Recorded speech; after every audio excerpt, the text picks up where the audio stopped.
Naghalimaw itong si Darius Garland mga boss dito sa Cleveland Cavaliers, gumamit na ng telescope. Grabe mga boss, hanggang sa ngayon hindi pa rin talaga natin alam kung sino nga ba talaga ang makakatalo ngayon dito nga sa Cleveland Cavaliers. Paano ba naman kasi mga boss, no, 15-0 na sila ngayon dito nga matapos ang naging laban nila dito nga kontra sa Charlotte Hornets. Ano-ano nga bang mga nangyari sa game na to? Tara't pag-usapan natin yan.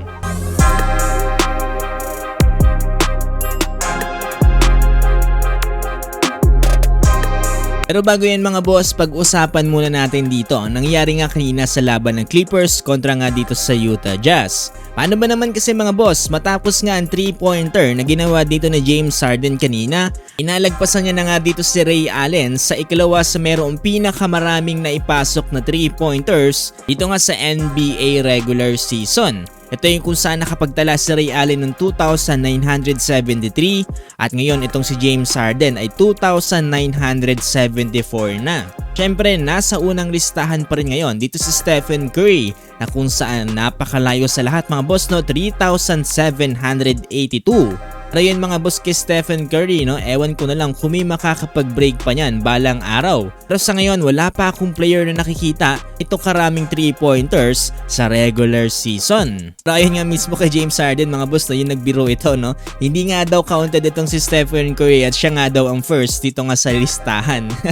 I'm gonna consider myself number one. Steph don't count. Ayun mga boss, no, congrats dito kay James Harden sa kanyang panibagong milestone dito nga sa NBA. So dito na tayo sa naging laban kanina mga boss ng Cleveland Cavaliers kontra nga dito sa Charlotte Hornets. Ito kasi mga boss, no, dito sa naging laban nila ay nanalo ulit dito ang Cleveland Cavaliers sa final score na 128-114. Dahil dito mga boss, no, nakamit na ng Cleveland Cavaliers ang kanilang 15 panalo nang wala pang talo.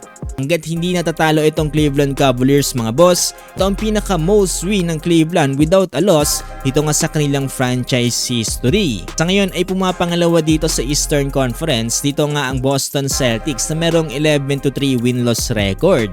Lang sa Western Conference naman mga boss, no, nangunguna pa rin ngayon dito ang Golden State Warriors na merong 10-2 win-loss record. Sabi nga ng iba, no, para nga daw 2016 NBA regular season ang nakikita nila dito na kung saan ng Warriors at ang Cleveland Cavaliers ang nangunguna nga dito sa bawat konferensya.